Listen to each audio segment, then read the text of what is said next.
Hello everyone.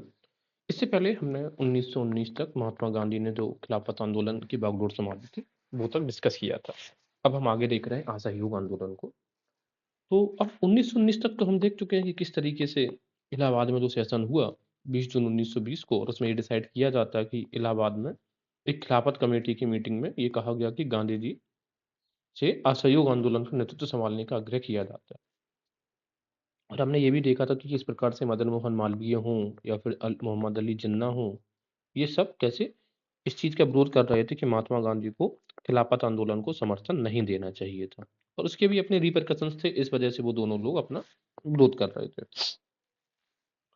असहयोग आंदोलन की अगर हम शुरुआत करें तो ये जब जून 1920 इलाहाबाद में ये मीटिंग हो गई कि गांधी जी को असहयोग आंदोलन का लीडरशिप देखनी चाहिए, उसके बाद कलकत्ता अधिवेशन होता और ये कलकत्ता जो अधिवेशन है, ये आमतौर पर कांग्रेस का जो वार्षिक अधिवेशन होता था, ये उस वार्षिक अधिवेशन का हिस्सा ना होकर ये एक स्पेशल सेशन इस बार आयोजित किया गया था कलकत्ता में। इसको स्पेशल सेशन ऑफ कलकत्ता सितंबर 1920 के नाम से जनरली हम जानते हैं। इसमें जो अध्यक्षता करी है वो करी है लाला लाजपत राय ने। अब लाला लाजपत राय जो है वो गरम दल यानी कि जो लाल बाल पाल 3 लोग हैं, इनमें से सिर्फ इकलौते एक ऐसे व्यक्ति थे जिन्होंने कांग्रेस के किसी भी अधिवेशन की अध्यक्षता की है। अब इसमें जो मुख्य मुद्दा था वो था एक तो जलियांवाला हत्याकांड और खिलाफत आंदोलन। जलियांवाला बाग 13 अप्रैल 1919 को हुआ था। कांग्रेस ने पहली बार भारत में विदेशी शासन के विरुद्ध सीधी कार्रवाई करने का और विधान परिषदों का बहिष्कार करने का, साथ में असहयोग और सविनय अवज्ञा आंदोलन प्रारंभ करने का निर्णय लिया। अब देखिए बात ये है कि यहाँ तक तो आपको समझ में आता है कि पहली बार भारत का विदेशी शासन के विरुद्ध सीधी कार्रवाई, ठीक है। विधान परिषदों का बहिष्कार की बात भी है। असहयोग आंदोलन की भी बात समझ में आती है क्योंकि 1920 में हो रहा है। लेकिन इस सविनय अवज्ञा आंदोलन की प्रारंभ करने की बात तो हमें ये लगता है कि 1930 में होनी चाहिए, लेकिन यहाँ पर क्यों हो रही है? तो मैं आपको ये बताता हूँ, इनिशियली गांधी ने ये प्लान किया था कि असहयोग के साथ-साथ सविनय अवज्ञा आंदोलन भी स्टार्ट करेंगे, अगर अंग्रेज असहयोग से नहीं मानेंगे। बट क्योंकि असहयोग आंदोलन में ही चौरी चौरा कांड हो जाता है, तो एब्रप्टली इस मूवमेंट को बंद करना पड़ता है, इस आंदोलन को। इस वजह से बाद में सविनय अवज्ञा आंदोलन गांधी जी ने प्रारंभ इस दौरान नहीं किया, और वो फिर उन्होंने 1930 10 साल के बाद किया। अब कलकत्ता सम्मेलन में चित्तरंजन दास ने विधान परिषदों के बहिष्कार पर सहयोग प्रस्ताव का विरोध किया था। अब मैं आपको एक चीज समझा दूं, चित्तरंजन दास थे, जब खिलाफत कमेटी बनी थी बंगाल में, तो उसके ये सदस्य हुआ करते थे। ये खिलाफत कमेटी का जो खिलाफत थी, और ये गांधी जो समर्थन कर रहे थे खिलाफत का, ये उसके समर्थन में थे। लेकिन इसके बाद चित्तरंजन दास जो थे, उनके अपने थॉट्स हैं वो बदल जाते हैं। तो जब ये निर्णय लिया गया कि विधान परिषदों का भी बहिष्कार होगा, तो इस बात का विरोध किया चित्तरंजन दास ने। विधान परिषद के बॉयकॉट का विरोध कौन किस किसने किया था? चित्तरंजन दास के अलावा लाला लाजपत राय ने भी किया था, यानी बेसेंट ने, बिपिन चंद्र पाल, मदन मोहन मालवीय एवं मोहम्मद अली जिन्ना। सॉरी। तो ये जो ग्रुपिंग थी, ये एक कोशिश में थे कि विधान परिषदों का बॉयकॉट ना हो, हम इलेक्शन से लड़े और विधान परिषदों में एंटर करें। हालांकि इसमें मोतीलाल नेहरू और अली जो बंधु थे, इन्होंने विधान परिषद के बॉयकॉट का समर्थन किया था। ये दो नाम पूछे जाते हैं कि किन्होंने किया था। अली बंधु यानी कि दो अली भाइयों ने, और एक तीसरे कौन है? मोतीलाल नेहरू। असहयोग आंदोलन के प्रस्ताव के जो लेखक थे वो स्वयं गांधी जी थे। मैंने आपको बताया था जो जलियांवाला हत्याकांड हुआ था, उसकी जो कमेटी बनी थी वो तो बनी थी मदन मोहन मालवीय की अध्यक्षता में, लेकिन वो जो प्रस्ताव है वो स्वयं गांधी जी ने लिखा था। ठीक इसी तरीके से असहयोग आंदोलन का जो प्रस्ताव है, उसके लेखक स्वयं गांधी जी थे। ये भी मैंने बताया था आपको कि मुख्यतः गांधी जी ने सारे प्रस्ताव खुद स्वयं से लिखे हैं, और इसे पेश भी किसने किया? गांधी जी ने पेश किया। ठीक है, लिखा भी गांधी जी ने है और गांधी जी पेश भी करेंगे। मोतीलाल नेहरू ने असहयोग के प्रस्ताव का समर्थन करते हैं। मोतीलाल नेहरू कलकत्ता अधिवेशन में चित्तरंजन दास के अलावा बिपिन चंद्र पाल और जिन्ना ने भी असहयोग प्रस्ताव का विरोध किया था। ये हमने डिस्कस किया पहले। अब बात ये है कि नागपुर का अधिवेशन होता है 1920 में। अब ये देखो 1920 में कांग्रेस के दो अधिवेशन हमें देखने को मिल रहा है। एक कलकत्ता अधिवेशन, लेकिन स्पेशल सेशन है कलकत्ता का सितंबर 1920 का, और दूसरा दिसंबर 1920 का नागपुर का सेशन, जो वार्षिक सेशन होता था कांग्रेस का दिसंबर के महीने में, वो है। दिसंबर 1920 में नागपुर में कांग्रेस के जो वार्षिक सम्मेलन है, तो सितंबर 1920 में जो विशेष अधिवेशन हुआ था, उसमें असहयोग का हमें ये पता है और ये पारित किया गया था। असहयोग आंदोलन के प्रस्ताव की पुष्टि कर दी जाती है, इसमें उसको अप्रूव कर लिया जाता है। असहयोग का प्रस्ताव भी CR दास ने रखा, जो पहले असहयोग आंदोलन के विरोधी थे। अब देखो एक यूनिक चीज देखो, यहाँ पर चित्तरंजन दास ने सबसे पहले ये विधान परिषदों के बॉयकॉट का विरोध किया था, असहयोग का विरोध किया था एक्चुअल में। लेकिन यहाँ पर जो चित्तरंजन दास हैं, वो इसका समर्थन करते हुए दिखाई देते हैं। और सबसे बड़ी बात है 1920 का जो नागपुर अधिवेशन था, इसका जो प्रस्ताव है वो स्वयं चित्तरंजन दास ने, असहयोग का प्रस्ताव स्वयं सीआर दास ने यहाँ पे रखा था, राइट। तो ये दिखाता है कि हमें अपने लाइफ में सिर्फ एक ही आइडियोलॉजी को लेकर हमें हमेशा प्रोस एंड गेन्स देखने होते हैं, प्रोस एंड कॉन्स देखने होते हैं किसी भी चीज के, तो उस बेसिस पे हमें डिसीजन लेना चाहिए, जैसे सीआर दास देख रहे थे। नागपुर अधिवेशन में महत्वपूर्ण निर्णय लिया गया कि कांग्रेस ने अब ब्रिटिश साम्राज्य के भीतर स्वशासन का लक्ष्य त्याग कर ब्रिटिश साम्राज्य के भीतर और आवश्यकता हो तो उसके बाहर स्वराज्य का लक्ष्य घोषित किया। इसी में आपको समझाता हूँ। 1885 से लेकर 1905 तक जो कांग्रेस थी, या 1920 तक जो कांग्रेस थी, 1885 से 1920 तक, अब तक इनका यही मानना था कि हमें जो सुशासन चाहिए वो ब्रिटिश साम्राज्य के भीतर ही चाहिए, मतलब ब्रिटिश का साम्राज्य बना रहा है और हमारी बस भागीदारी हो जाए उसमें। लेकिन इन्होंने ये कहा कि चूंकि ब्रिटिश ने 13 अप्रैल 1919 को जो भी किया है, जलियांवाला हत्याकांड, रोलेट एक्ट, इस तरीके की जो चीजें लाए हैं, तो इससे एक बात तो क्लियर ये हो ही गई थी कि जो अंग्रेज हैं इतनी आसानी के साथ भारतीयों को रियायत देने वाले नहीं है। तो उन्होंने कहा कि हमारा ये जो लक्ष्य है ना ब्रिटिश साम्राज्य के भीतर सुशासन, इसको हम त्याग कर अब हमारा लक्ष्य क्या होगा, ब्रिटिश साम्राज्य के भीतर और आवश्यकता हो, अभी तक सिर्फ था भीतर, लेकिन वो कह रहे हैं कि अगर जरूरत पड़ेगी तो भीतर आराम से दे देंगे, तो भीतर, इनके भीतर ही रहकर, और आवश्यकता हो तो उसके बाहर भी हम स्वराज का लक्ष्य घोषित करते हैं। अभी सिर्फ स्वशासन का लक्ष्य था, अब स्वराज का लक्ष्य हो जाता है। नागपुर अधिवेशन में यह तय किया गया कि कांग्रेस में 15 सदस्यों की एक कार्य समिति बनाई जाएगी जो दिन प्रतिदिन के मामलों की देखी करेगी। 15 लोगों की जो कार्य समिति बनाएगी, इसके रिलेटेड क्वेश्चन ये पूछा जाता है कि जनरली इसका मुख्य काम क्या था। इसका मुख्य काम था डेली एक्टिविटीज को मैनेज करना। कार्य समिति बनाने का जो प्रस्ताव है सर्वप्रथम तिलक ने दिया था 1916 के लखनऊ अधिवेशन में, लेकिन वो उस समय हो नहीं पाया। प्रांतीय कांग्रेस समितियों का भाषाई आधार पर पुनर्गठन किया गया, यानी कि प्रजामंड, देखो कांग्रेस की जो प्रांतीय कमेटी थी भाषाई आधार पर क्यों किया गया, क्योंकि अगर भाषा के आधार पर कमेटी बनेगी तो लोग अपने नेटिव लैंग्वेज में अपने आप को अच्छे अच्छे तरीके से एडमिनिस्टर कर सकते हैं, इस वजह से। और यथासंभव हिंदी के प्रयोग का निर्णय भी नागपुर में लिया गया, तो ये सबसे इंपॉर्टेंट चीज है कि हिंदी को बढ़ावा देने की बात कर रहे हैं। अच्छा, अब यहाँ पर एक चीज हमें ये भी देखनी होगी, प्रजामंडल की स्थापना भी इसी सेशन में करी गई थी। किस लिए करी गई थी, to promote the nationalist creed in the princely states. जो रजवाड़े थे वहां पे राष्ट्रवाद की भावना जागे। गांधी जी ने एनकरेज किया लोगों को कि communication of the nationalist message in the mother tongue, कि जो नेशनलिस्ट मैसेज होता है वो अपने मदर टंग भाषा में एक दूसरे से करना है, rather then in the language of the rulers. तो इंग्लिश को त्याग कर उन्होंने कहा कि आपकी जो मातृभाषा है उसमें वार्तालाप करिए। Thus the provincial communities of the Congress were based on linguistic regions rather than on the participation boundaries of British India. तो वही ये जो प्रांतीय समितियां थी कांग्रेस की, वो भाषा के आधार पर थी, ना कि अंग्रेजी भाषा के आधार पर, ठीक है, मतलब नेटिव लैंग्वेजेस को उन्होंने सपोर्ट किया हुआ था। वापस आते हैं यहाँ पे, कांग्रेस का सदस्यता शुल्क घटाकर 4 आना वार्षिक कर दिया गया, जिससे कि कांग्रेस की जो रीच है वो बहुत ज्यादातर लोगों तक हो। तो पूछेंगे कि कांग्रेस का इसमें सदस्यता शुल्क बढ़ा दिया, नहीं घटा दिया। घटा इस वजह से दिया कि ज्यादातर लोग इसकी सदस्यता हासिल कर सकें। कांग्रेस ने नागपुर अधिवेशन के बाद स्वराज के लक्ष्य तक पहुंचने के लिए आवेदन व अपील के अलावा कर न देने की सीधी कार्रवाई करने पर भी जोर दिया। अब तक कांग्रेस ऐसे किसी भी स्टेप से डर रही थी जो डायरेक्ट कन्फ्रंट्रेट कर सकता था ब्रिटिश साम्राज्य को, लेकिन अब इस बार जब उन्होंने ये मांग करी कि हम कर भी नहीं देंगे, तो अब ये डायरेक्ट चैलेंज हो रहा था किसको, ब्रिटिश राज को। कांग्रेस की नीति में आए परिवर्तन तथा असहयोग के प्रस्ताव के विरोध में एनी बेसेंट ने, जिन्ना ने, बिपिन चंद्र पाल, एन चंद्रावकर और शंकर नायर ने कांग्रेस छोड़ देते हैं। अब देखो एक चीज ये देखो कि कांग्रेस ने जो असहयोग की बात करी थी, तो असहयोग से रुष्ट थे कौन कौन, यानी बेसेंट, जिन्ना, बिपिन चंद्रपाल, एन चंद्रावकर और शंकर नायर। तो इन सब लोगों ने कांग्रेस को छोड़ दिया। तो ये नाम बहुत इंपॉर्टेंट है कि इन लोगों ने कांग्रेस छोड़ी और आखिर क्यों छोड़ी थी। याद रखना, अभी चित्तरंजन दास ने कांग्रेस को नहीं छोड़ा, क्योंकि चित्तरंजन दास ने तो अभी असहयोग का सपोर्ट कर दिया था, लेकिन इन ये लोगों ने, ये पहले भी असहयोग का विरोध कर रहे थे ये सब, और आज भी असहयोग का विरोध कर रहे हैं। आंदोलन प्रारंभ होता है। असहयोग आंदोलन 1 अगस्त 1920 से शुरू किया गया और इसी दिन 1 अगस्त 1920 को प्रातःकाल तिलक का देहांत हो जाता है, ठीक है। तो तिलक का देहांत की तारीख भी है 1 अगस्त 1920, उसी दिन आंदोलन का शुरुआत हुई।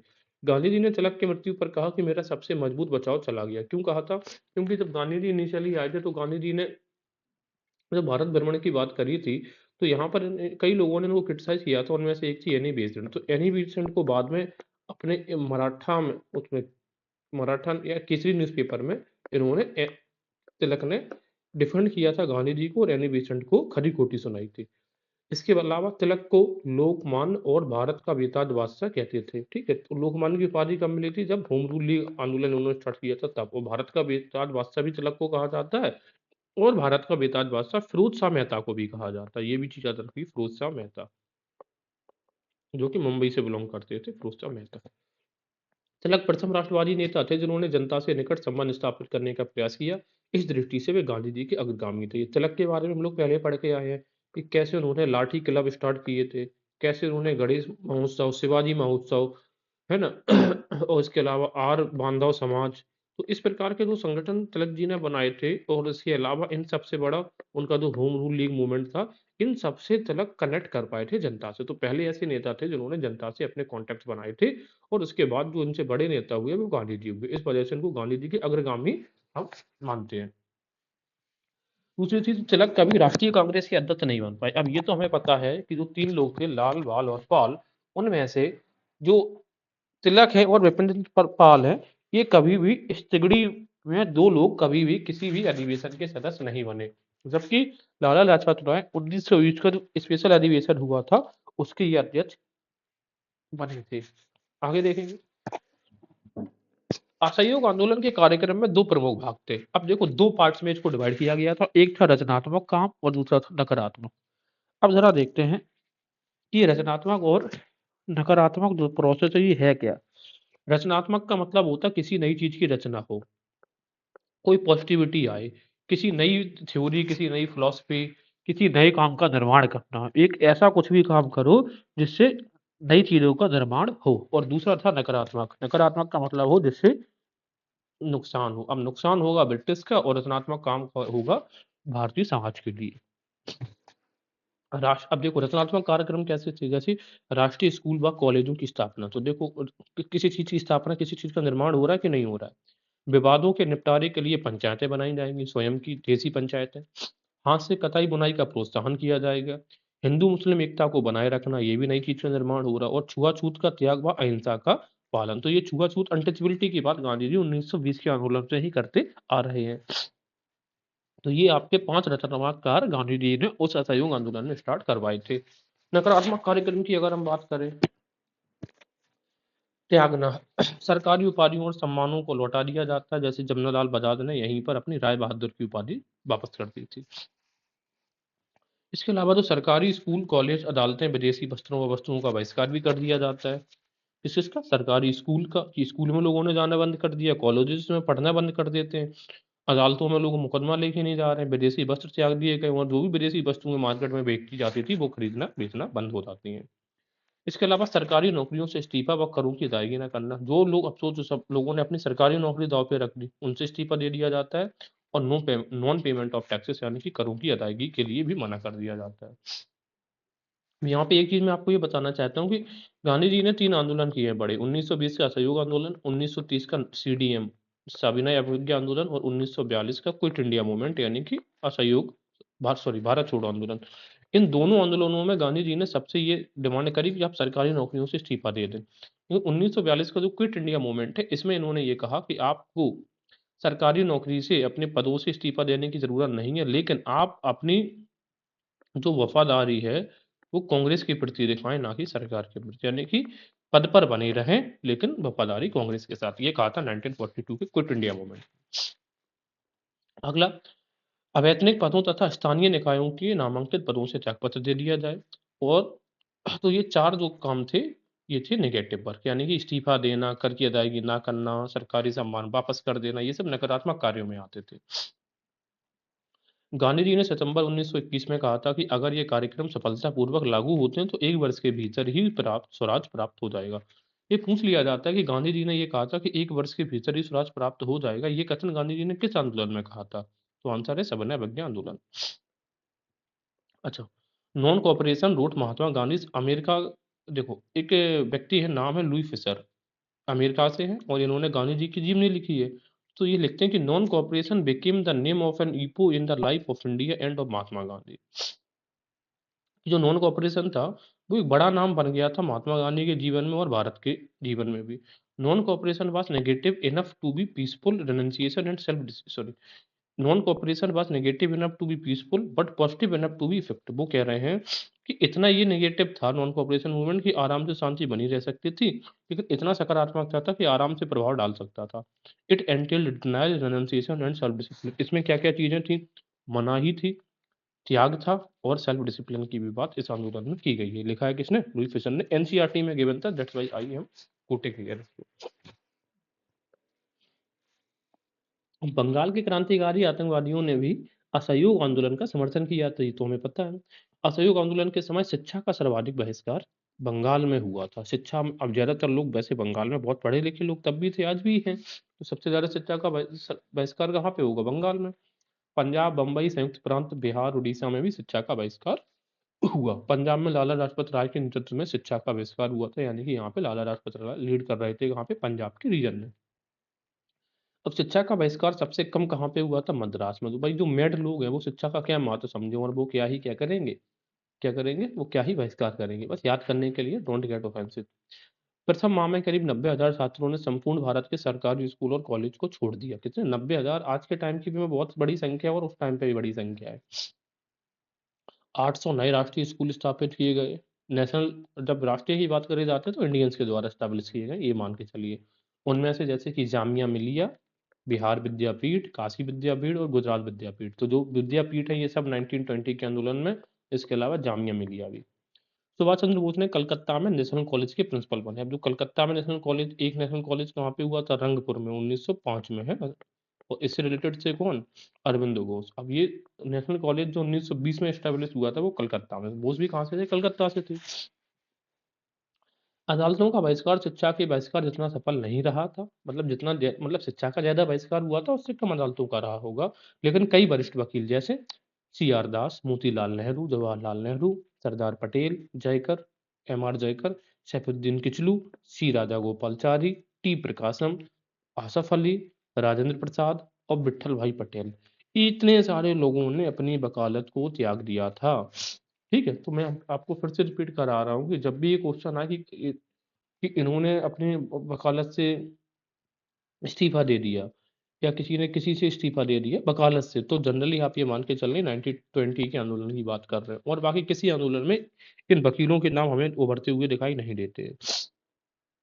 तो एक क्वेश्चन ये आता है कि जमुना लाल बजाज ने अपनी राय बहादुर की उपाधि त्याग दी थी, किस आंदोलन में? इसी आंदोलन में। बहिष्कार में विदेशी वस्त्रों का बहिष्कार सर्वाधिक सफल रहा। देखो, अगर हम बात करें, जैसे अगर 10 आइटम थे, जैसे कि शिक्षा, वकालत का बहिष्कार, विदेशी वस्त्रों का बहिष्कार, तो इनमें सबसे ज्यादा जो सफल रहा वो ये रहा था विदेशी चीजों का बहिष्कार। और लेकिन अगर बात करें कि शिक्षा का बहिष्कार सबसे अधिक कहाँ पे हुआ था, तो ये बंगाल में हुआ था। कपड़ों का सार्वजनिक होली जलाई गई, विदेशी वस्त्रों की दुकानों पर धरना भी दिया जाता है। इसके अलावा विदेशी वस्त्रों को जलाए जाने पर जब गांधी जी ने कहा था कि विदेशी वस्त्रों की बर्बादी ही उनके साथ व्यवहार करने का सर्वोत्तम तरीका है, क्योंकि इसका ऑब्जेक्शन, जब विदेशी वस्त्रों की होली जलाई जा रही थी तो रविन्द्रनाथ टैगोर ने गांधी जी को एक पत्र लिखा था और इसकी निंदा करी थी कि ऐसा नहीं करना चाहिए। तो इसके विरोध में, मतलब इसके जवाब में गांधी जी ने स्टेटमेंट दिया कि विदेशी वस्त्रों की बर्बादी ही उनके साथ व्यवहार करने का सर्वोत्तम तरीका है। जबकि रविन्द्रनाथ टैगोर ने विदेशी वस्त्रों के जलाए जाने का विरोध किया और गांधी जी को लिखा कि यह निष्ठुर बर्बादी है। अब दो क्वेश्चन ये पूछेगा, एक स्टेटमेंट ये बनाएगा कि असहयोग आंदोलन में कपड़े जलाने का समर्थन, रविन्द्रनाथ टैगोर इसके समर्थन में थे। द आंसर इज नो, उनके विरोध में थे। उन्होंने कहा था इसको निष्ठुर बर्बादी, इंग्लिश में बोला जाए तो इनडेसिफरेबल और इनएग्जोरेबल वेस्ट। ठीक है, इनडेसी मतलब निष्ठुर का बर्बादी एक ऐसी बर्बादी है जिसका कोई अर्थ नहीं है, मतलब आप बर्बाद क्यों कर रहे हैं, इसके पीछे कोई लॉजिक है नहीं है। शराब की दुकानों पर भी धरना दिया गया, यद्यपि यह मूल योजना का हिस्सा नहीं था। तो ये पूछ लिया जाएगा कि शराब की दुकानों पर धरना मूल योजना का हिस्सा था? The answer is no. क्यों? क्योंकि मूल योजना अभी हम यहाँ पे पढ़ के आए हैं, ये 5 और ये 4, यहाँ पे शराबबंदी का कोई जिक्र किया गया था? The answer is no. तो शराबबंदी का भी आयोजन किया गया, शराब की दुकानों पर धरना दिया गया, लेकिन हालांकि जो हमारी उस समय की जो मूल योजना थी उस आंदोलन की, उसमें ये पार्टिसिपेट नहीं करता था। अब अगर हम बात करें व्यापारी वर्ग का क्या हालचाल था, तो व्यापारी वर्ग ने भी असहयोग आंदोलन का समर्थन किया, किंतु बड़े व्यापारियों ने 1920 में मुंबई में असहयोग विरोधी संस्था की स्थापना भी की थी। तो हम ये कह सकते हैं कि इसमें जो असहयोग में जो मिडिल क्लास तक के जो बिजनेसमैन थे उन्होंने सपोर्ट किया, लेकिन बड़े व्यापारियों ने इसका समर्थन नहीं किया। क्यों? क्योंकि 1914 से 1918 तक जो फर्स्ट वर्ल्ड वॉर चला था, इसमें बड़े व्यापारियों ने खूब बेच के अपना लाभ कमाया था। प्राइसेस हाई हो गई थी। तो अब उनको तो वही लाभ का चस्का लग चुका था, तो अब वो तो उसी चीज़ की एक्सपेक्टेशंस कर रहे थे। लेकिन जब ये बड़े आंदोलन कोई होते थे, तो व्यापारी वर्ग को एक लॉस हो जाता था इस वजह से। अब जो बड़े व्यापारी थे वो कौन-कौन थे? ज़रा ये देखना। पुरुषोत्तम पुरुषोत्तम ठाकुरदास, जमनादास, द्वारकादास, कावसजी, जहांगीर, क्रूर सेठदा, जे.आर.डी. टाटा, शीतल बाड़। ठीक है? तो ये जो थे ये बड़े व्यापारी थे, इन्होंने बम्बई में असहयोग विरोधी संस्था की स्थापना कर दी थी। मार्च 1921 में विजयवाड़ा कांग्रेस सम्मेलन में विजयवाड़ा में कांग्रेस का सम्मेलन हुआ कब? 1921 में। अब ये अधिवेशन नहीं है, सम्मेलन है, सम्मेलन होते रहते थे इनके। उसमें तिलक स्वराज फंड के लिए 1 करोड़ रुपए का चंदा इकट्ठा करने का लक्ष्य रखा गया। क्यों? क्योंकि तिलक की डेथ हो गई थी 1 अगस्त 1920 को। ठीक है? तो लक्ष्य क्या था कि 1 करोड़ का चंदा इकट्ठा करना है। चरखे को प्रसिद्ध किया गया और खादी राष्ट्रीय आंदोलन की वेशभूषा बनाई गई। कहाँ पर? विजयवाड़ा के कांग्रेस सम्मेलन। खादी को क्या बना दिया गया? राष्ट्रीय वेशभूषा। सितंबर 1921 में मदुरई में किसी कार्यकर्ता ने गांधी जी से खादी के महंगे होने की शिकायत की। उन्होंने ये कहा कि जो वस्त्र खादी से निर्माण होते हैं वो महंगे हैं आमतौर पर, क्योंकि चूंकि इनको हाथ से बनाया जाता है, चूंकि मेहनत ज़्यादा लगती है तो वो महंगा होता है। लेकिन ब्रिटिश के जो कपड़े बन के आते वो मशीन से बन के आते थे और तो ये जनरली सस्ते होते थे। तो कहते हैं कि ऐसे में हम महंगी चीज़ें कैसे अफोर्ड कर सकते हैं, खादी को हम कैसे अफोर्ड करें, जबकि मशीन के जो कपड़े हैं वो दिखने में भी अट्रैक्टिव होते हैं और सस्ते भी होते हैं।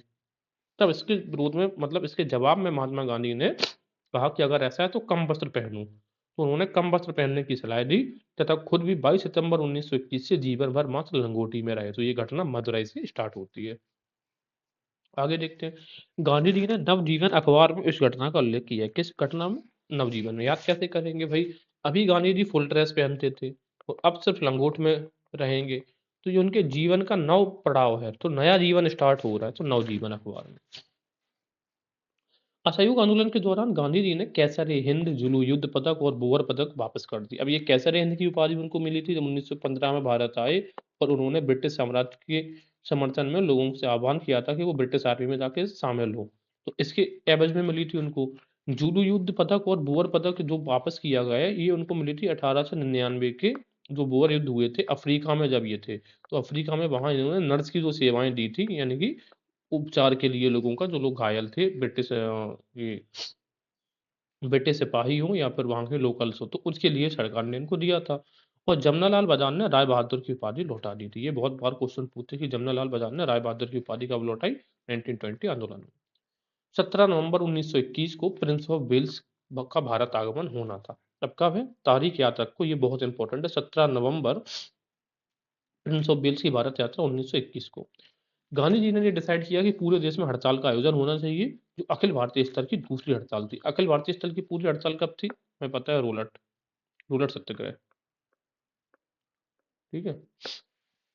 और दूसरी हड़ताल प्रिंस ऑफ वेल्स जब भारत आए उस समय।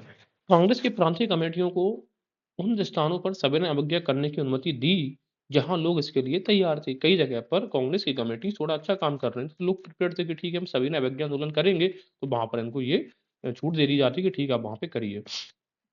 मिदनापुर जो बंगाल में है, यूनियन बोर्ड टैक्स के विरुद्ध आंदोलन हुआ। अब यहाँ पे एक एक क्वेश्चन बनता है कि कहाँ पर यूनियन बोर्ड टैक्स के विरुद्ध आंदोलन हुआ? तो यूनियन बोर्ड टैक्स का मतलब कहाँ पे होगा? जहाँ पे कुछ फैक्ट्री वगैरह होती। तो मिदनापुर बंगाल, चाय वाला इलाका, यहाँ पर हुआ ऐसा। चिराला पिराला कहाँ पे? आंध्र प्रदेश में। यहाँ पर कर अदा न करने के लिए, ठीक है, चिराला पिराला में कर नहीं देंगे, ये आंदोलन होता है। आंध्र के आंदोलन का सजीव चित्रण उन्नाव लक्ष्मी नारायण ने के जो तेलुगु उपन्यास है मालपल्ली में मिलता है। मैं फिर से रिपीट कर रहा हूँ, आंध्र प्रदेश में जो असहयोग आंदोलन हुआ, ये कैसे हुआ, इसकी पूरी डिटेल जानकारी हमें उन्नवा लक्ष्मी नारायण, एक लेखक हैं, उन्होंने एक तेलुगु उपन्यास लिखा है, नाम है मालपली, उसमें मिलता है। ये क्वेश्चन एनसीईआरटी में गिवन है कि किस आंदोलन को आंध्र प्रदेश में वंदे मातरम आंदोलन कहा जाता है? तो वंदे मातरम आंदोलन ये 1920 का असहयोग आंदोलन ही कहा जाता है। आंध्र प्रदेश के रीजन में असहयोग आंदोलन को वंदे मातरम आंदोलन के नाम से जाना गया। अब ये यहाँ पे 1905 का असहयोग आंदोलन मत सॉरी 1905 का बंगभंग आंदोलन है, स्वदेशी आंदोलन पे टिक मत कर देना बस। आगे अवध जो कि संयुक्त प्रांत का हिस्सा था उस समय, यहाँ पे किसान आंदोलन हुआ और असहयोग आंदोलन में अंतर करना मुश्किल हो गया था। यानी कि किसान आंदोलन यहाँ पर उपजे थे और साथ में यहाँ पर असहयोग आंदोलन। असहयोग आंदोलन के दौरान बारदोली में मालगुजारी की गैर अदायगी का अभियान शुरू कर दिया गया क्योंकि वहां जमींदारी का अभाव था। ठीक है, तो यहाँ पे मालगुजारी की गैर अदायगी की जो मालगुजारी दी जाती थी किसानों के द्वारा, हम वो नहीं देंगे। ये आंदोलन स्टार्ट होता है बारदोली में। यानी कि असहयोग आंदोलन के साथ साथ कई सारे आंदोलन छोटे हर एक जगह पर किसान आंदोलन हो या फिर यूनियन बोर्ड के आंदोलन हो, ये स्टार्ट हो गए थे। बिहार में असहयोग आंदोलन की प्रशंसा करते हुए गांधी जी ने कहा कि यह एक ऐसा प्रांत है जहां असहयोग आंदोलन से संबंधित बहुत अच्छा कार्य हुआ है। गांधी जी के अनुसार ऐसा था कि बिहार के लोगों ने बहुत अच्छा काम किया है, अच्छी बात है।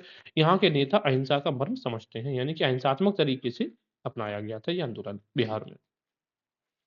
केरल में मालाबार क्षेत्र में असहयोग आंदोलन मोपला मुस्लिम व हिंदू जमींदारों के बीच एक सांप्रदायिक दंगों का परिवर्तन हो गया। तो मोपला विद्रोह हम जानते हैं 1921 2021 में। महाराष्ट्र में असहयोग तुलनात्मक रूप से कमजोर रहा था। ये कथा हमेशा याद रखना। महाराष्ट्र में जो असहयोग आंदोलन है थोड़ा लूज रहा। क्यों लूज रहा? क्योंकि तिलक के अनुयायी गांधी जी के प्रति प्रोत्साहित नहीं थे। ऊंची जातियों ने उत्पीड़ित वर्ग के उत्थान के लिए गांधी जी के द्वारा किए गए प्रयासों व असहयोग में उनकी हिस्सेदारी पर जोर देने को नापसंद किया। जो ऊंची जाति के लोग थे, जब गांधी जी ने ये अनटचेबिलिटी खत्म करने की बात करी तो ये थोड़े उनसे रुष्ट हो गए थे और गांधी जी का सपोर्ट करते हुए नहीं दिखाई देते ये 1920 के आंदोलन में। जबकि जो गैर ब्राह्मणों ने कांग्रेस के चित्पावन ब्राह्मणों के नेतृत्व का मामला माना। देखो, अब यहाँ पर ऊंची जाति के जो लोग थे उन्होंने तो कांग्रेस का साथ छोड़ ही दिया, और जो अदर देन ब्राह्मण्स थे उन्होंने ये कह दिया कि कांग्रेस तो चित्पावन ब्राह्मणों की पार्टी, जनरली चित्पावन ब्राह्मणों को ही पनाह देती है। अब चित्पावन ब्राह्मण कौन थे? ये हमेशा से शिवाजी के टाइम पे रूलिंग क्लास रहे थे, ये थे। खिलाफत व असहयोग तिलक चापेकर बंधु ये भी चित्पावन ब्राह्मण ही थे। खिलाफत व असहयोग आंदोलन हिंदू व मुस्लिमों को नजदीक लाने में सहायक हुआ, ये नो डाउट, क्योंकि वहां पे ये खिलाफत आंदोलन भी मिल गया और यहाँ पे असहयोग आंदोलन भी, दोनों मिल गए। खिलाफत कॉज था मुस्लिम्स का, असहयोग आंदोलन कॉज था हिंदूज का। मुसलमानों ने आर्य समाजी नेता कौन से स्वामी श्रद्धानंद को जामा मस्जिद में भाषण देने के लिए आमंत्रित किया था। किसको? स्वामी श्रद्धानंद। श्रद्धानंद पे श्रद्धा थी कि वो मुस्लिम मस्जिद में भी भाषण दे सकते हैं।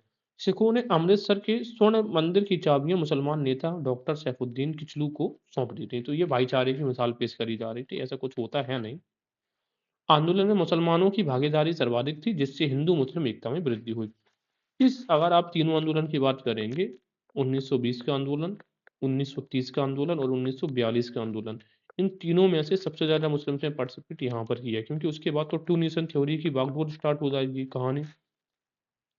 इस आंदोलन से कांग्रेस सर्वप्रथम जन आंदोलन बनी। तो इस आंदोलन से कांग्रेस सर्वप्रथम जन आंदोलन बनी, यानी कि जन आंदोलन का रूप कांग्रेस ने धारण इसी आंदोलन के थ्रू किया, क्योंकि यही तो पहला राष्ट्रीय लेवल पे आंदोलन हो रहा है। असहयोग आंदोलन के दौरान अंग्रेजों एवं गांधी के मध्यस्थ हेतु अंग्रेजों ने मदन मोहन मालवीय से आग्रह किया था। तो जब असहयोग आंदोलन वहां पे हो रहा था तो अंग्रेजों ने मदन मोहन मालवीय को ये आग्रह किया था कि भाई आप इसमें क्या करो, बीच बचाव करके चीजों को सेटल डाउन करवाइए। असहयोग आंदोलन के दौरान नागपुर में 1920 में लाला लाजपत राय, कहाँ से? नागपुर में लाला लाजपत राय की अध्यक्षता में अखिल भारतीय विद्यार्थी सम्मेलन हुआ था, और इसकी अध्यक्षता कौन कर रहे थे? लाला लाजपत राय। कहानी है 1920 की, पहली अखिल भारतीय विद्यार्थी सम्मेलन, और कहाँ पे? नागपुर में।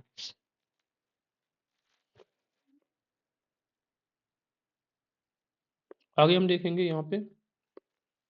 तो अभी हमने जो डिस्कस किया था कि 1920 का जो आंदोलन था, इसके साथ साथ में कई सारे आंदोलन उपज रहे थे छोटे छोटे किसानों से रिलेटेड, वो जरा देखते हैं। ये एनसीईआरटी में जो गिवन है हम वो देख रहे हैं। At the end of a powerful movement peasants of Pratapgarh in the United province, आज के उत्तर प्रदेश में जो प्रतापगढ़ है, वहां पे एक बहुत पावरफुल पीजेंट मूवमेंट जन्मता है। Manage to stop illegal eviction of tenants, जो किराए पे जो कृषक थे उनको जबरदस्ती उनकी भूमि से बेदखल कर दिया जाता था, इसके विरोध में ये एविक्शन कि इसका ऐसा ना किया जाना चाहिए, उसके विरोध में ये पीजेंट्स ने अपना आंदोलन स्टार्ट किया प्रतापगढ़ में। नाई धोबी बंद मूवमेंट 1919 में प्रतापगढ़ में हुआ। इसमें जो लीडर थे झुंगुरी विंग, दुर्गपाल सिंह और बाबा रामचंद्र, ये बहुत इंपॉर्टेंट है। कौन कौन नाम है? झुंगुरी विंग, दुर्गपाल सिंह, बाबा रामचंद्र। बाबा रामचंद्र एक ब्राह्मण थे, कहाँ से? महाराष्ट्र में, जो कि वहाँ पे आके बस गए थे और उन्होंने बाबा रामचंद्र ने अवध किसान सभा की स्थापना बाद में 1920 में की। इसके अलावा आंध्र प्रदेश में जो हिल ट्राइब थी, नॉर्दर्न आंध्र प्रदेश में, उन्होंने जो फॉरेस्ट लॉज थे उनको तोड़ दिया। कानून जो वन कानून थे उनका उल्लंघन किया। फार्मर्स थे अवध में, उन्होंने टैक्स देने से मना कर दिया। और जो पीजेंट चिकित्सक थे ना कुमाऊं एरिया में, उन्होंने अंग्रेजों का वजन लादने से यानी कि ढोने में मना मना कर दिया। क्योंकि जब ब्रिटिश से ऊपर के एरियाज में रहते हो और आप नीचे समतल से ऊपर आपको क्या है ये वजन लेके जाना पड़ता था, तो वो सब वहाँ के लोकल लोग करते थे और उन्हें ऐसा करने से मना कर दिया। बात करते हैं खेड़ा गुजरात में, तो पाटीदार जो कृषक थे उन्होंने नो वायलेंट कैंपेन्स को ऑर्गेनाइज करते हैं। किसके खिलाफ? अगेंस्ट हाई लैंड रेवेन्यू, जो उच्च दर थी भू राजस्व की, उसके खिलाफ। और कोस्टल आंध्र प्रदेश में और जो तमिलनाडु के जो अंदरूनी इलाके हैं उनमें लिक्कर शॉप्स वर पिकेट, यानी कि जो शराब की दुकान थी वहां पे हड़ताल की जाती है। गुंटूर जो डिस्ट्रिक्ट है आंध्र प्रदेश का, वहां पे ट्राइबल्स और जो गरीब कृषक थे उन्होंने बहुत सारे फॉरेस्ट सत्याग्रहों का आयोजन भी किया हुआ है। चेचू ट्राइबल मूवमेंट भी इसी टाइम पे होता है, याद रखना। और चेचू जो जो रिवोल्ट है वो नल्ला माला हिल्स आंध्र प्रदेश में होता है। जो ट्राइबल पीपल थे नल्ला माला हिल्स के, उन्होंने रिवोल्ट कर दिया ब्रिटिश के जो वन कानून थे उनके विरुद्ध में। और इनके जो लीडर थे वो थे के हनुमंथु।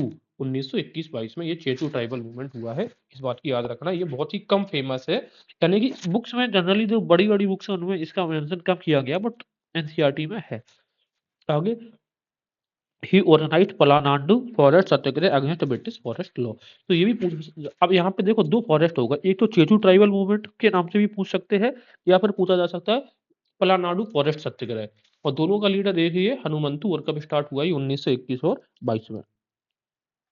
केरला में 1920 में मोपला अपराइजिंग हुआ फ्रॉम नीलांबर, ठीक है ना, नीलांबर से स्टार्ट हुआ था। नीलांबर नाम की जगह है। पंजाब में अकालियों ने, जो कि सिक्स जनरली कम्युनिटी से बिलोंग करते हैं, उन्होंने करप्ट मांस को खत्म करने के लिए भी आंदोलन स्टार्ट कर दिया था, जिसको कि supported by the British from there gurdwara. इसका समर्थन ब्रिटिश ने भी किया था। असम में जो टी गार्डन के लिबरल्स होते हैं उन्होंने गांधी महाराज की जय के नारे लगाए थे और अपनी जो वेजेस थे, जो मजदूरी थी, मेहनत थी, उसमें ये डिमांड करी थी कि उसकी वृद्धि की जाए, उसमें और ज्यादा पैसा उनको मिले मजदूरी के तौर पे।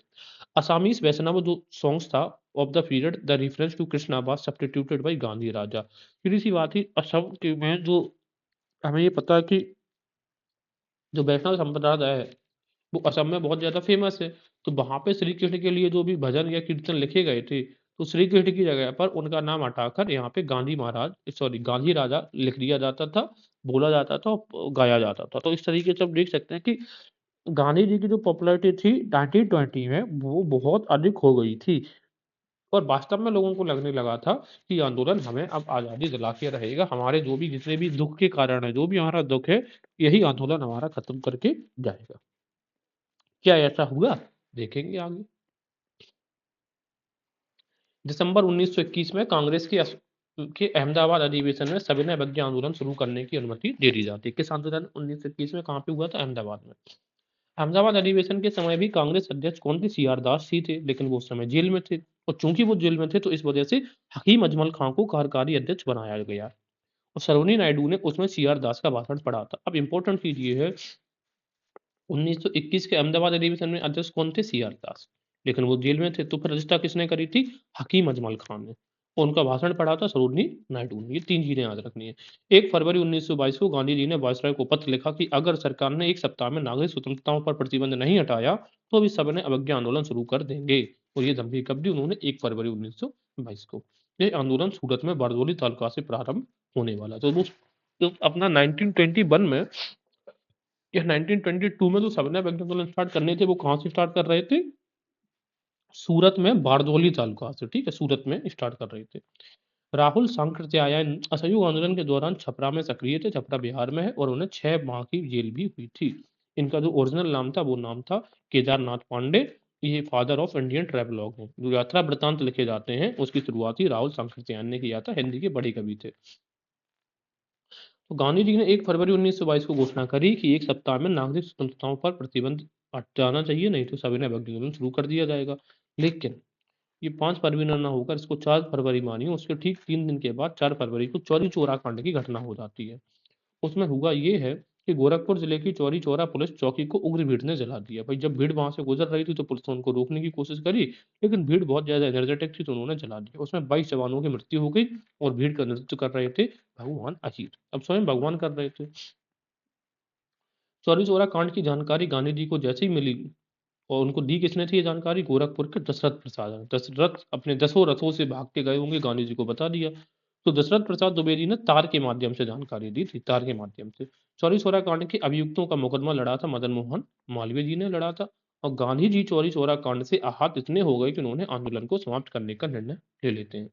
अब चौरी चौरा कांड के समय गांधी जी बारदौली में थे। अब इन चीजों को मैं बहुत ज्यादा डिस्क्राइब नहीं कर रहा हूँ क्योंकि सबको पता रहता है। चौरी चौरा कांड के समय गांधी जी कहाँ पे थे? बारदौली। बारदौली कहाँ पे? महाराष्ट्र में। नहीं नहीं सॉरी, गुजरात में। आज से गुजरात में। गांधी जी ने चौरी चौरा घटना के बाद असहयोग आंदोलन को अपनी हिमालय जैसी भूल बताया था। अब क्यों बताया था हिमालय जैसी भूल? क्योंकि एक बड़ी इंसिडेंट हो गया था चौरी चौरा कांड, हिमालयन ब्लंडर जिसको कह सकते हैं। सर्वप्रथम वैनगार्ड अखबार ने चौरी चौरा कांड को छापा था। वैनगार्ड ये क्या बोलते हैं, ये जो सोशलिस्ट थे ना, ये मार्क्सिस्ट थे, उनके द्वारा निकाला जाने वाला अखबार था वैनगार्ड। 12 फरवरी 1922 को बारदौली में कांग्रेस कार्य समिति की बैठक में असहयोग आंदोलन को समाप्त करने का निर्णय लिया गया। तो किस आंदोलन में, या फिर ये जो खत्म करने की बात की गई है, कहाँ के सेशन में? बारदौली सम्मेलन में। आंदोलन समाप्त हो गया। गांधी जी ने कांग्रेस जनों से यह आग्रह किया कि वे चरखे को लोकप्रिय बनाएं, कि भाई अब आंदोलन तो समाप्त हो गया लेकिन अब क्या काम करेंगे? तो गांधी जी ने कहा कि चरखे को लोकप्रिय बनाया जाए, राष्ट्रीय विद्यालय चलाए जाएं, छुआछूत मिटाने और हिंदू मुस्लिम एकता को प्रोत्साहित करने के जो रचनात्मक कार्य होते हैं इन पर ज्यादा से ज्यादा जोर दिया जाए। अतः इसे वापस लेने के निर्णय से देश में भारी निराशा फैल गई। अब जब ये वापस लिया गया आंदोलन, उस समय ये अपने चरम सीमा पर था। इससे पहले हम देख रहे हैं कि कैसे छिटपुट और छोटे छोटे आंदोलन खड़े हो रहे थे आसपास इसी के। अगर नॉन कॉपरेशन मूवमेंट को हम सेंटर पे मान लें तो यहाँ पे बहुत छोटे छोटे आंदोलन यहाँ से क्रिएट हुए थे, जैसे नाई धोबी बंद आंदोलन था। अभी हमने ये क्या बोलते हैं, जो चचार हिल्स में है वो देख कर आए थे, चेचू जो ट्राइबल्स का था वो देख कर आए हैं। तो अब जब ये अपने हाईएस्ट पीक पर था, जब जनता को ये लग रहा था कि अभी नहीं तो आज नहीं तो कल, एक दो मतलब एक दो महीने के अंदर हमें पॉजिटिव रिजल्ट्स देखने को मिलेंगे, तभी गांधी जी ने बंद कर दिया। तो इससे बहुत ज्यादा लोगों के अंदर निराशा फैली। निराशा का परिणाम ये हुआ कि जो रेवोल्यूशनरीज वर्ग था अब वो फिर से एक्टिव हो जाएंगे पिक्चर में, ठीक है। गांधी जी ने अपने निर्णय के बारे में यंग इंडिया न्यूज़पेपर में लिखा था कि आंदोलन को हिंसक होने से बचाने के लिए मैं हर एक अपमान, हर एक यंत्रणा, पूर्ण बहिष्कार, यहाँ तक की मौत भी सहने को तैयार हूँ। किसमें लिखा था? यंग इंडिया में। भाई यंग लोग ही इस प्रकार के स्टेटमेंट दे सकते हैं, इतने ज्यादा एनर्जेटिक स्टेटमेंट। अब गांधी जी की आलोचना हुई कैसे? जब ये आंदोलन उन्होंने बंद कर दिया तो बहुत सारे जो लीडर्स थे उन्होंने गांधी जी को क्रिटिसाइज भी किया। कैसे, जरा देखते हैं कि 24 फरवरी 1922 को दिल्ली में अखिल भारतीय कांग्रेस समिति की बैठक हुई, जिसमें असहयोग आंदोलन वापस लेने के कारण डॉक्टर मुंजे, ठीक है, के द्वारा गांधी जी के खिलाफ निंदा प्रस्ताव लाया गया। तो ये क्वेश्चन पूछते हैं कि गांधी जी के खिलाफ निंदा प्रस्ताव कौन लाया था? तो डॉक्टर मुंजे। आगे मोतीलाल नेहरू, सुभाष चंद्र बोस, सी आर दास, सी राधा गोपालचारी, अली बंधु, जवाहरलाल नेहरू आदि ने गांधी जी के निर्णय की आलोचना की। सबसे इंपॉर्टेंट नाम है सी राधा गोपालचारी। बाद में इनके गांधी जी के साथ बहुत अच्छे संबंध हो गए थे और गांधी जी के कहने पर ही इन्होंने राधा गोपालचारी फॉर्मूला स्टार्ट किया था। 1942 में इन्होंने बनाया, 1944 में उसको प्रकाशित किया गया था और गांधी जी के कहने पर ही इन्होंने कांग्रेस से इस्तीफा दे दिया था और ब्रिटिश का 1942 के जो क्विट इंडिया मूवमेंट था उसमें इन्होंने पार्टिसिपेट नहीं किया था।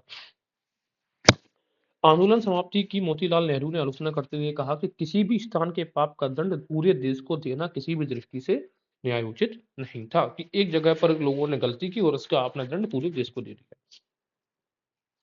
सुभाष चंद्र बोस ने कहा कि जिस समय जनता का उत्साह अपने चरम पर था उस समय पीछे हट जाने का आदेश देना किसी राष्ट्रीय अनर्थ यानी कि नेशनल डिसास्टर से कम नहीं था। तो उसको नेशनल डिसास्टर कहा है किसने? सुभाष चंद्र बोस ने।